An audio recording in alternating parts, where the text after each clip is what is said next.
अस्सलाम वालेकुम। आप news and views with Shahid Hussain देख रहे हैं। फयाज राजा साहब मौजूद है मेरे साथ। फयाज राजा साहब, आपकी नवाजिश कि आपने अपना कीमती वक्त दिया। सर, मैं अक्सर आपकी वीडियोस देखता हूँ। मुकम्मल तौर पर सहाफ़ती असूलों को मद्देनजर रखते हुए आप जो काम कर रहे हैं वो काम कर रहे हैं और लोगों को आगाह करते हैं। अब आज मैंने ज़हमत आपको इसलिए दी कि हमारे जो सीनियर सहाफ़ी, शायद आप भी उनको शायद शुरू में तस्लीम करते हों कि उनको देखते हुए हमने सहाफ़त में कदम रखा और हम समझते थे कि हम इन जैसे बने। तो अब क्या ऐसी वजह है कि बौखलाहट का शिकार हो गए हमारे सीनियर साहबी, और उसके बाद फिर जब कोई भी यानी कि माशाल्लाह समझ लें या उसके बाद आइन चिकनी होती है तो सबसे पहले वेलकम किया और उनको सलूट भी यही मार रहे होते हैं। तो क्या वजह है सर कि अब क्यों बौखलाहट का शिकार है? बिस्मिल्लाहिर्रहमानिर्रहीम। बहुत शुक्रिया शाहिद हुसैन साहब, आपने वक्त दिया। सबसे पहले बात तो ये कि माशाल्लाह आप उन चंद रिपोर्टर्स और यूट्यूबर्स में शामिल हैं जो फील्ड के अंदर काम करते हैं। और हम ये बस आपसे वो उसे क्या कहना चाहिए कि जेलस होते रहते हैं कि आप फील्ड के अंदर मौजूद हैं और हम जनाब बैठे रहते हैं। लेकिन बहरहाल आप बड़ा अच्छा काम कर रहे हैं, ये अल्लाह ताला ये आपको में मशवरा आपका मजीद। था? ये फील्ड में जी जाने का मशवरा आपका था कि पर्दे के आगे बैठ के नहीं, फील्ड में जाके काम किया जी करो? जी, तो हम फील्ड में जाता हूँ। This is good. मुझे बड़ा अच्छा लगता है जब आप ये काम करते हैं, तो बहुत शुक्रिया, आपने वक्त दिया।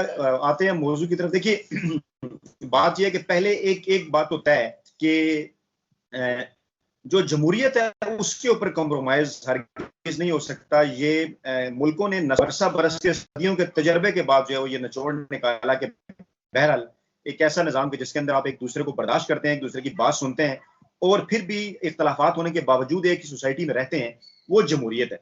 अच्छा, अब बात हो जाए हमारे जो सीनियर साफी हजरात हैं उनकी कि आया उन वो किसी जाती एजेंडे के तहत आते हैं साफत के अंदर, या उनका मकसद ये होता है कि बाकी उन्होंने अवाम के अंदर कोई इंफॉर्मेशन या नॉलेज के जरिए कोई अवेयरनेस पैदा करनी होती है। मैं आपको ये बताता चलूं कि 2000 में जब हमने सहाफत का आगाज किया तो उस वक्त हामिद मीर, जावेद चौधरी, तलत हुसैन साहब, ऐसे लोगों का अरूज का दौर था, हम लोग इन्हें पढ़ते थे। लेकिन जैसा आपने कहा कि हम मतलब यानी कि एनालाइज करने की बात, तो हामिद मीर साहब के हवाले से मैं बड़ा वाज़ा तौर पे आपको बता, इनको उस वक्त भी पढ़कर कभी भी कम से कम मैंने इसलिए एनालाइज नहीं किया कि में जब हम यूनिवर्सिटी के अंदर थे और मुशर्रफ ने जब जनाब मुशर्रफ साहब ने जब आइन तोड़ा, जब उनकी गैर आइनी हुकूमत, उस वक्त हमें मौका मिला एक अपने कॉलेज यूनिवर्सिटी के अखबार में कुछ लिखने का। तो उस वक्त भी सियासतदान या जर्नैल के हवाले से मैंने एक कॉलम लिखा और उसके ऊपर भी मैंने ये एक तनकीद की कि फौज का काम जो है वो हुकूमत करना नहीं है, उन्हें अपना काम करना चाहिए। नवाज शरीफ के ऊपर बिल्कुल तनकीद करते रहे कि वो गलत कर रहे थे बेशुमार चीजें, और उन हालात का भी बताया कि मुशर्रफ ये कदम उठाने पर क्यों मजबूर हुए। लेकिन इसके बावजूद कभी हमने कौम को ये नहीं कहा कि जनरल परवेज मुशर्रफ मर्द मुजाहिद हैं या सलाउद्दीन अयूबी हैं या कौम के मसीहा हैं। लेकिन बदकिस्मती से हामिद मीर साहब जैसे कालम निगार जो आजकल आइन की और जमहूरियत के और सियासत के बहुत बड़े चैंपियन बनते हैं, मकसद जिसका सिर्फ और सिर्फ मौजूदा फौजी क्यादत और इमरान खान के साथ बुग़्ज़ है। और हैरत अंगेज बात है, लोग ये समझते हैं कि हामिद मीर ने शायद माजी से कुछ सबक सीखा है या वो अब जमहूरी हो गए और लोग आहिस्ता आहिस्ता आगे बढ़ते हैं। हम ऐसे अगर इस तरह का मामला होता तो हम ये बात मान लेते हैं। मेरा मतलब नजर ये नहीं है, मेरा नुक्ता नजर ये नहीं है। मैं ये समझता हूँ हामिद मीर साहब का आज भी वही मौकफ है जो उनका 2000 में था। दरमियान में थोड़ा सा चेंज हुआ क्योंकि उन्होंने नहीं सीखा और ना ही वो आगे बढ़े हैं। आप जरा देखिए 99 में, 2000 में जिस चीज के ऊपर वो खुशी का इजहार कर रहे थे मुशर्रफ के आने के ऊपर, आज भी तो वो यही बात कर रहे हैं ना। क्या मुतालबा नहीं कर रहे गुज़िश्ता इतने अरसे से अपने कालमों में जो है वो ढके चुके अल्फाज के अंदर, और ऐसी जमातों के धरनों में उनकी लिबास पहनकर जाकर जो कि जमहूरी हुकूमत को गिराना चाहती हैं? क्या ये मैसेज नहीं दे रहे एस्टेब्लिशमेंट को, नहीं कह रहे कि आए जनाब आप जो है वो इक्तदार के ऊपर कब्जा करें? तो हामिद मीर साहब ने कतन कोई यू टर्न नहीं लिया। हामिद मीर साहब आज भी उसी मौकफ के ऊपर खड़े हैं। और हम ये गलत कहते हैं कि उन्होंने शायद कोई जो है वो अपने मौकफ से यू टर्न लिया। हाँ, दरमियान में कुछ अरसा के लिए क्योंकि मियां नवाज शरीफ के साथ जंग जियो ग्रुप के माली मफादात वाबस्ता थे और उस वक्त अमन की आशा भी चल रही थी, उस वक्त भी भारत के साथ ताल्लुकात ठीक थे, तो उस वक्त हामिद मीर साहब को कोई एतराज नहीं था कि अगर कोई जो है वो भारत के साथ ताल्लुकात ठीक करने की जो है वो बात करे, क्योंकि उनके अपने ग्रुप का माली जो मफादात थे वो उसके साथ वाबस्ता थे। तो हम कोई हवा के अंदर बातें नहीं कर रहे, ये पूरे कॉलम्स हमारे पास मौजूद है उनके। लाइब्रेरी से हमने महफिल मतलब मुख्त मेहनत करके हमने इकट्ठे किए हैं। वसीउल बुनियाद कौमी हुकूमत, वर्दी वालों की जमहूरियत, नवाज शरीफ क्या तकरीर करने वाले थे, जनरल परवेज मुशर्रफ की तकरीर और रफीक तारड़, फौजी अफसरों का सियासत, मतलब एक आध कालम नहीं है, ये सैकड़ों की तादाद में लिखे उनके कालम हैं, जिसमें यहां तक उन्होंने मुतालबा किया कि नवाज शरीफ को फांसी दी जानी चाहिए। मैं रिपीट कर रहा हूं शायद साहब कि इतना वो आगे चले गए मुशर्रफ साहब की कहना चाहिए या एस्टेब्लिशमेंट की टाउटी करते हुए। और फिर एक बात, ओसाफ के जो उस ओसाफ की जो पेशानी है, पेशानी में आप लोगों के लिए बताऊं कि जो मास हेड होता है अखबार का, आप और मैं समझते हैं जो नाम उसका होता है उसे पेशानी कहते हैं। उसकी पेशानी के लिखा उसके उसके नीचे लिखा होता था कि जाबर सुल्तान के सामने कलमा हक कहना जहाद है।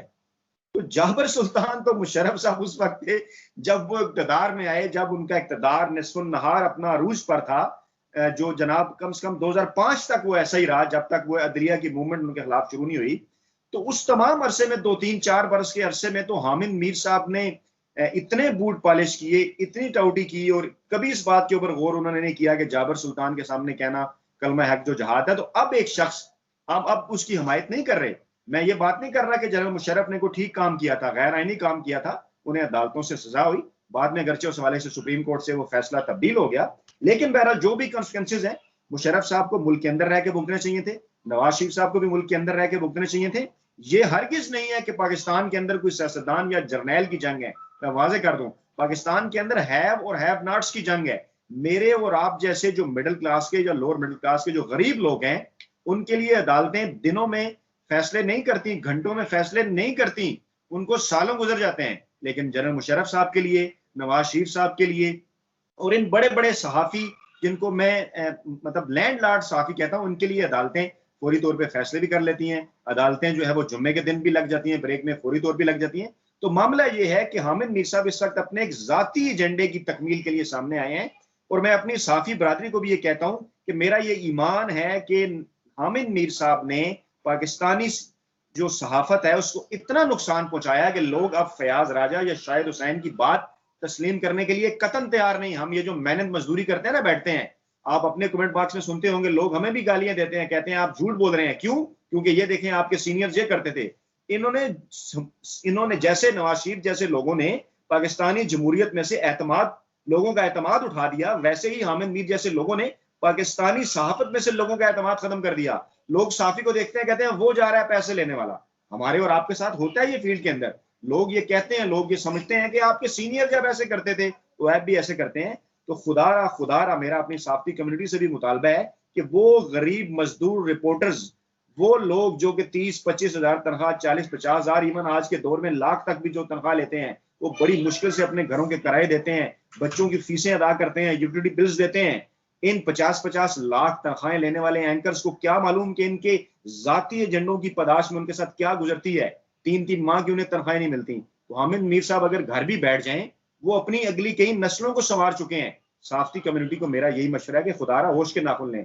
शायद भाई राजा साहब, एक चीज है कि जिस तरह आप सहाफत करते रहे, सहाफत पढ़ाते हैं, तो क्या सहाफती असूल ये नहीं है कि आपकी जहाँ रियासत का सवाल पैदा हो जाए, रियासत पर उंगली उठने लग जाए, तो वो आपकी सहाफत वहां उसका जो है वो रेड लाइन शुरू हो जाती है, आप आगे नहीं बढ़ सकते, रियासत के खिलाफ कदम नहीं उठा सकते, आपका कलम नहीं उठना चाहिए। दूसरा, सिंध, जिस तरह पूरे पाकिस्तान में बात होती है, सिंध में सबसे ज्यादा सहाफतों की किरदार कशी होती है, उनकी असैसिनेशन हुई, और उसके बाद फिर पीडीएम की क्यादत। अच्छा, एक और भी इससे एक एडिशनल सवाल है, कभी आप सहाफत करते रहे, कभी किसी एजेंसी वाले का फोन आया आपके पास, या आपको मार के क्या आपको ठोक देंगे, आप ये खबर यूं क्यों चलाई, इस तरह क्यों हुआ, कभी ऐसा आपके साथ हुआ कि असद तूर के साथ जो हुआ, क्या कि वाकई किसी एजेंसी वाले ने किया होगा? तो ये जरा 2-3 चीजें मेरा क्लियर कीजिएगा। तो उसके बाद देखिए फिर शायद पीडीएम के हुसैन, लोग यहाँ पर जो सिंध में जो कुछ हो रहा है, या किसी शहीद के घर नहीं गए और उसके बाद असद तूर के घर पहुंच गए, पीडीएम भी पहुंच गई, पीपल्स पार्टी भी पहुंच गई। देखिए शायद हुसैन साहब, एक बड़ी बारीक सी लाइन है। हमें हमारे उस्तादों ने ये पढ़ाया है कि एडिटर का मतलब ये है कि जो कि नाकाबिले अशात चीज को, नाकाबिले अशात तहरीर को काबिले अशात बनाता है।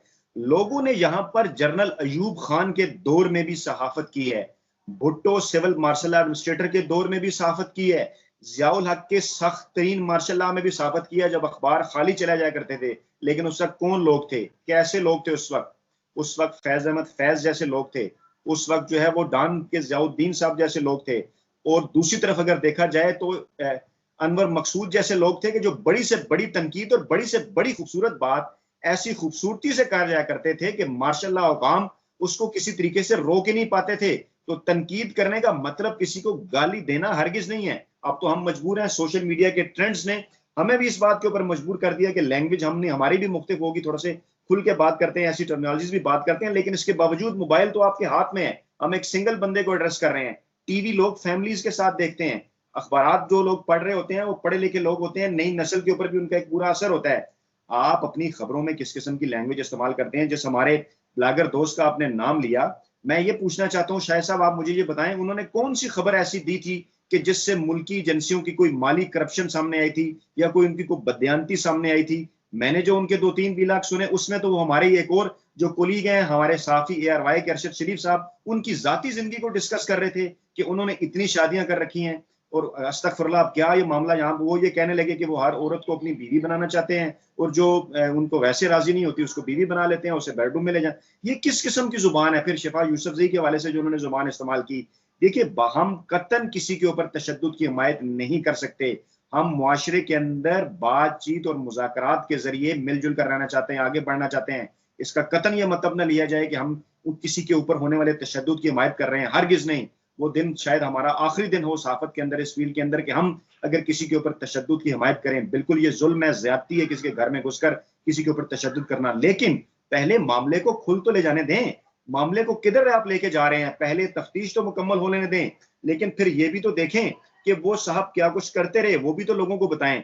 इसके बावजूद वो करते रहे, उनके ऊपर तशद्दुद मैंने जायज करार नहीं दिया, लेकिन ये भी तो सोचें हमारे वो लोग जो कतार अंदर कतार उनके घरों में जा रहे हैं और वहां पर उनके साथ बैठ रहे हैं। ठीक है, आप उनके साथ उनकी इयादत करें, लेकिन उन्हें ये भी तो बताएं कि भाई आप जो जुबान इस्तेमाल कर रहे हैं ये सहाफत नहीं है।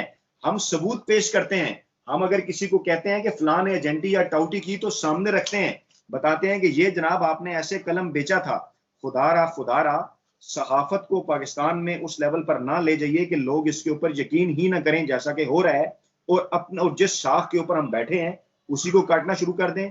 मैं एक मरतबा फिर ये कहूंगा कि जैसा कि आपने ये जिक्र किया कि मेरे साथ कितनी दफा हुआ, मैंने 10 बरस तक इस शहर के अंदर डिफेंस रिपोर्टिंग की, 10 बरस तक सेंसिटिव मामलात को कवर किया और अल्हम्दुलिल्लाह इदारों के ऊपर तनकीद भी करते रहे। खबरें हमारी इस बात की गवाह हैं, ऐसे पैकेजेस भी बनाते रहे।